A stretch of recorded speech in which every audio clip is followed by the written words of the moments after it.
Thank you for tuning into EWTN, EVTN News. We identify as having the best news coverage in the world, but we also identify that all of our stories are breaking news, even though they might have occurred a few days ago. Who cares? They're breaking news. And I also identify as being extremely prepared and on time. So um, take that as you will. So, the first story I want to talk about I want to talk about Vigano. So Archbishop Vigano, um, he's have you noticed he has a lot to say? There have been I think I saw at least like three channels in my recommended feed on YouTube. Um, I think I saw at least three channels covering Vigano's reaction, and so I'm not going to discuss that. Go to Taylor Marshall covered it, Kennedy Hall covered it, and I'm sure everyone else is covering it. I don't feel like I need to cover stories that every single person is covering. So that's that's my information on that. I want to talk to you a little bit about the news that's not as not as widely known. There's a bishop in Wichita, Bishop Carl Kemme, is Wichita, Kansas, and he wrote a letter on his diocesan website. And in that letter, I'm going to take a paragraph here and read it. He says, Canon 87, 1 of the Code of Canon Law states a diocesan bishop, whenever he judges that it contributes to their spiritual good, is able to dispense the faithful from universal and particular disciplinary laws issued for his territory or his subjects by the supreme authority of the Church.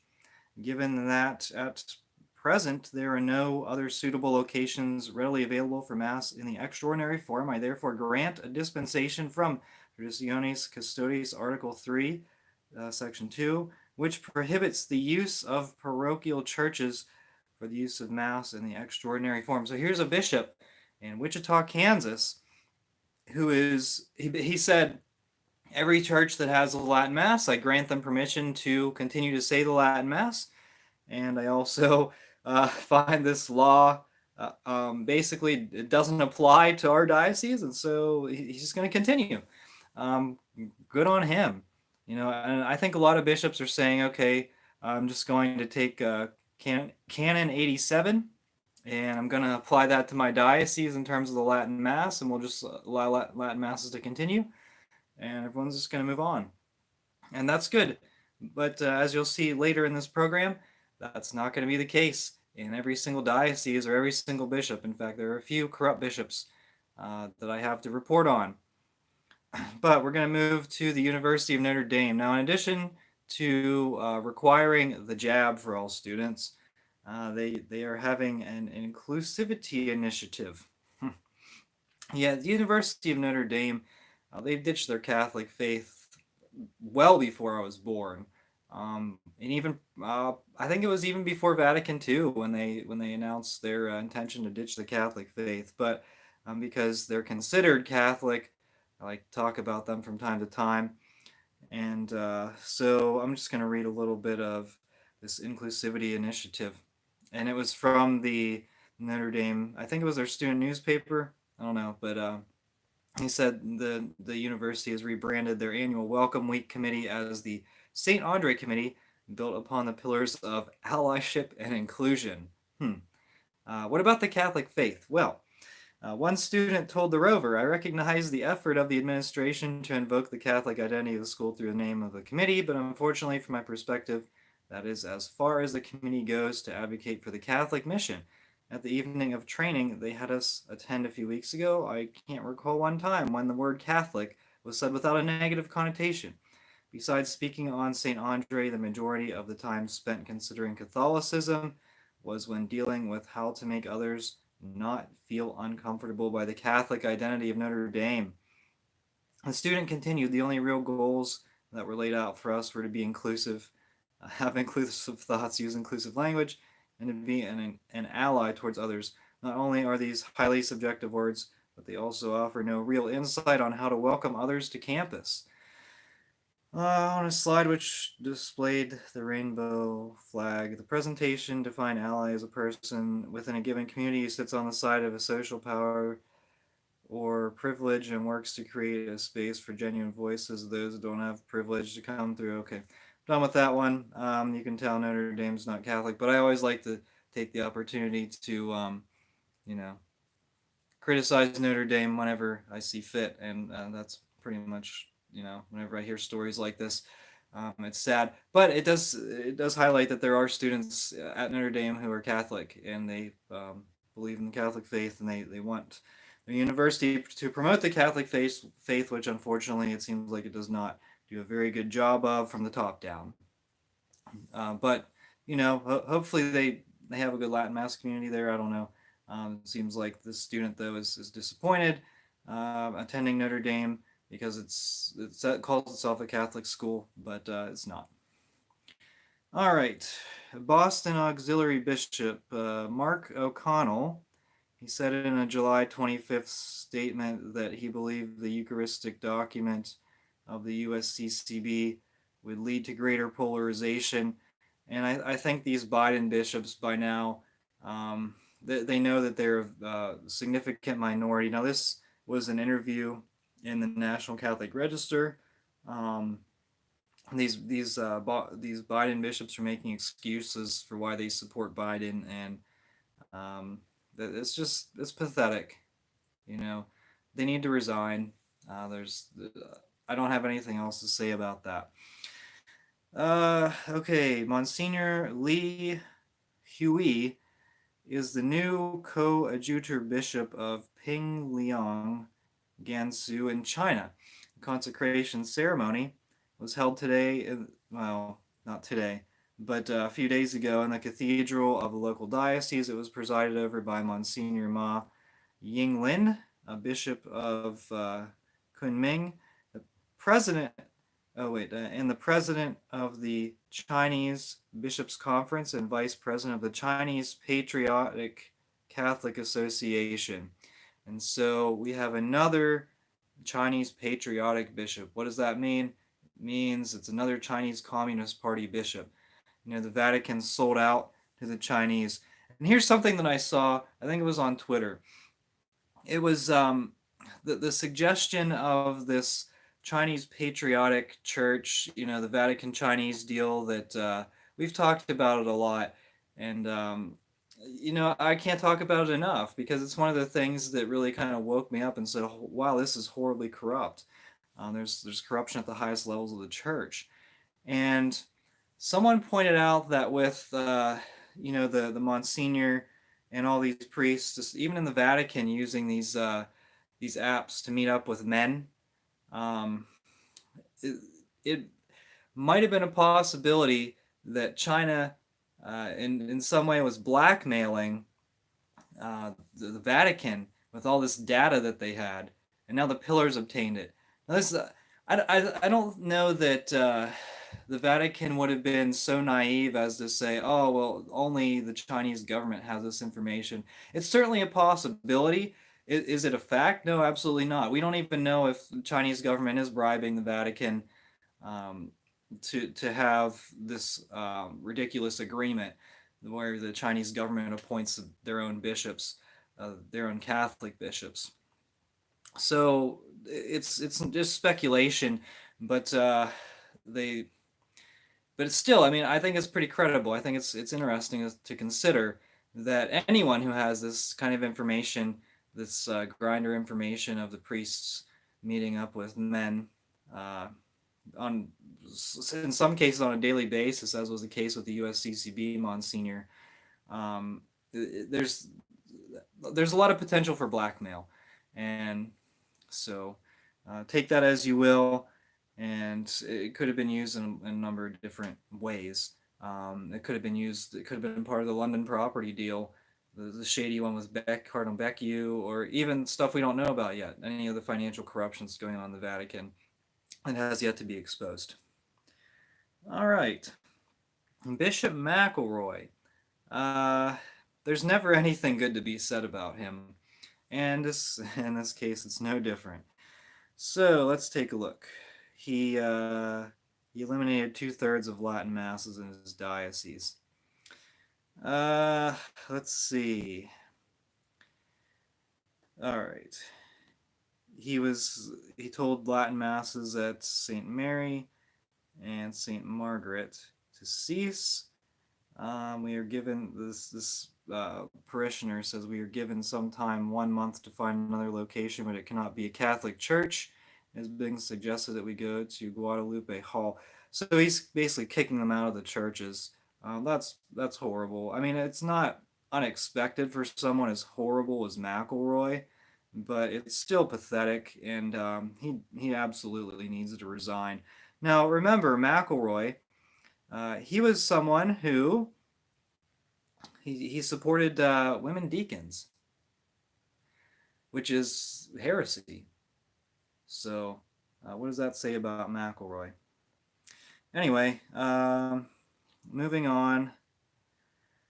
So you probably have seen my video about how Cardinal Gregory shut down a Latin Mass that was at the National Basilica in Washington D.C. He shut it down, even though people claimed it was outside of his jurisdiction. So the Paulus Institute, this was an organization that put together the Latin Mass, organized it, invited EWTN in to film it, and he wrote a letter to Cardinal Gregory appealing this, and Cardinal Gregory basically just threw it back in his face and laughed at him. I'll read the letter. It says, Dear Mr. King, this guy's name is Paul King, I received your communication with all its pertinent attachments. I acknowledge my decision to implement the newest motu proprio Traditionis Custodes of Pope Francis has received initial attention both in support and in opposition. And then he quotes, he says, however, as the Holy Father writes in Article 2 of the motu proprio, it belongs to the diocesan bishop as moderator, promoter, and guardian of the whole liturgical life of the particular church entrusted to him to regulate the liturgical celebration of his diocese. Therefore, it is his exclusive competence to exercise the use of the 1962 Roman Missal in his diocese according to the guidelines of the Apostolic See. As I wrote to Archbishop Thomas Gullickson, the liturgy that the Paulus Institute had planned at the Basilica for the National Shrine of the Immaculate Conception may be celebrated in Latin according to the Roman Missal promulgated by St. Paul VI and revised by St. John Paul II. I regret that my decision, which is in conformity with the directives of the motu proprio, which I reaffirm in this letter, will not allow the celebration of the Mass, has been a source of disappointment. Devotedly yours in Christ. Yeah, he might as well have signed it. Your mortal enemy, Cardinal Gregory, because that's what he is. He's the enemy to the church. He's the enemy of the Catholic faith. So, yeah, Cardinal Gregory, this is pathetic. It looks like he said, oh, you can say the Novus Ordo in Latin. Yeah, okay, Cardinal Gregory. And you can say the balloon mass and get away with it. So that's pathetic. Archbishop Gullickson was critical of Archbishop Gregory, and you can read some of the stuff he has to say. I have it linked below. I'm going to kind of scroll through here. He has pretty extensive reflection. He says, what has brought on this violence today in the church is, basically violence, like, people are being victimized. He said, it's the same deep-seated hatred of the apostolic faith which was at work back in the 1960s and 70s, and which still perdures among an ever-diminishing old guard and their clueless recruits. They seem to have imbibed that same hatred which reprobated churches and burned books and vestments, with no respect for the devotion of a generation now mostly gone to their eternal reward. Wow. I mean, that's actually a pretty strong statement from an archbishop. I hope I can get, I hope that we hear more from Archbishop Gullickson. He's not a very common name, but I've talked about him a number of times on this channel. And he's in the United States, and he's going to be on our side, so this is pretty cool. He said this kind of violence cannot be met by counter violence, but rather by the steadfast adherence to the truth and love of the old Mass, which has captured the love and imagination of not few young people in our own day and time. The revolutionaries, the violent, are kicking against the goad, so to speak. All right, but here's the problem though. Like while I agree with this, a lot of the priests who say the Latin Mass don't necessarily seem concerned. They don't seem overly concerned about what's going on, and I don't know that they really need to because they can always just say their own private masses in Latin. And a private mass is a private mass. I mean, they're not going to invite their bishop to their private mass. They can say it in the old rite. But for those of us who are lay people, not all of us have the opportunity to hear that Latin Mass. And so, if you're in a corrupt bishop's diocese, like Cardinal Gregory's horribly corrupt, Bishop McElroy, completely compromised, um, if you're in some of their dioceses, you might not have the opportunity to attend a nearby Latin Mass, or at least you might be restricted. And some of the worst bishops, Bishop Anthony Taylor, I think, shut down a bunch of diocesan Latin masses, and in some extreme cases, I don't think it's occurred in the United States that all Latin masses in the entire diocese have been shut down, but I know there are certain dioceses around the world that shut down all their Latin masses, and it's there's nothing we can really do. I think it was Cardinal Sarah um, several years ago who said that those who suspect the Latin Mass are inspired by a demon who desires our spiritual destruction. I'll have to find that quote sometime. But I think that this is really what we're seeing is the the demonic element come into play here. There's a hatred for the Latin Mass because it uses Latin is one of the sacred languages of the church. There's Latin, Greek, and Aramaic. Those languages were nailed to the cross whenever Jesus was crucified, and they became the sacred languages. And Latin is the sacred language of the Roman Rite. It's used in exorcisms, and the devil hates Latin. And so, there's no surprise that, the Latin Mass is being attacked, especially, in light of what's going on with the McCarrick network and what we see with these priests using apps to meet up with other men.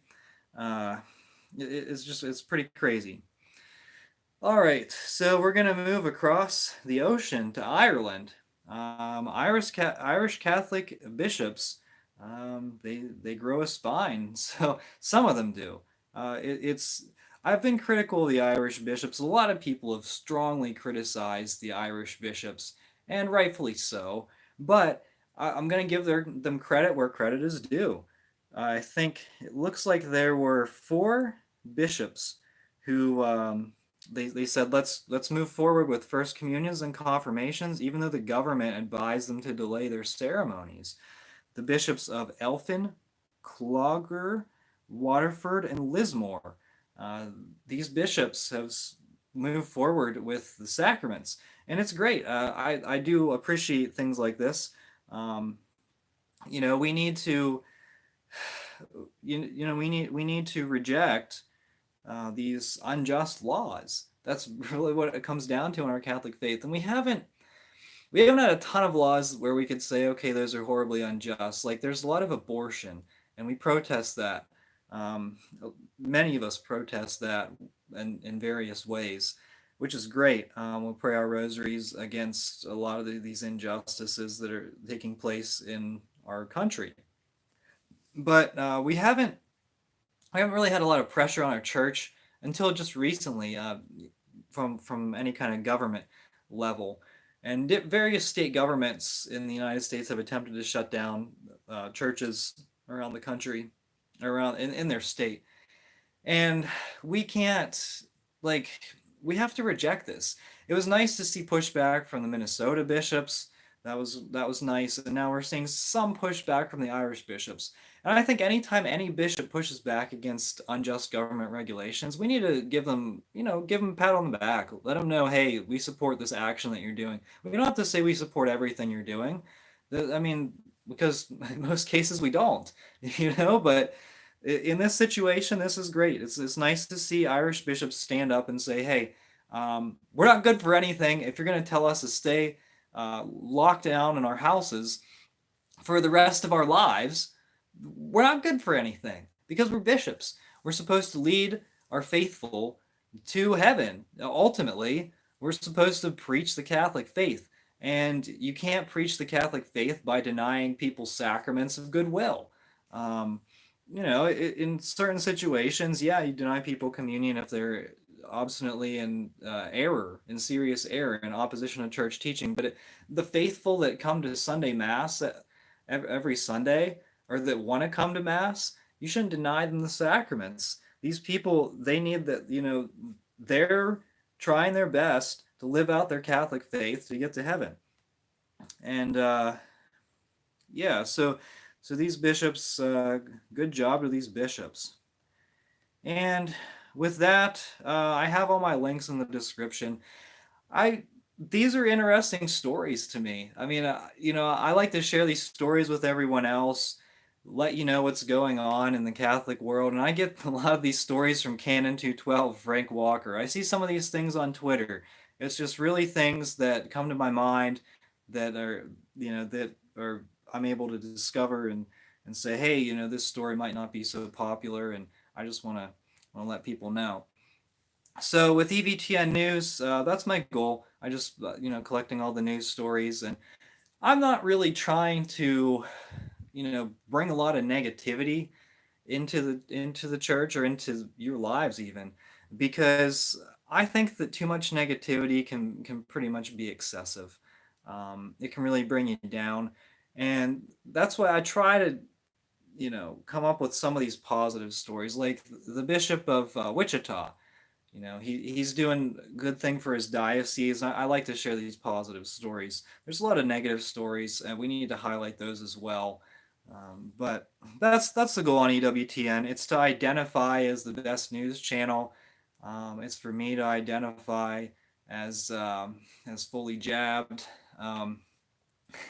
It's for you to identify as Catholic. I mean, do you have the sacraments?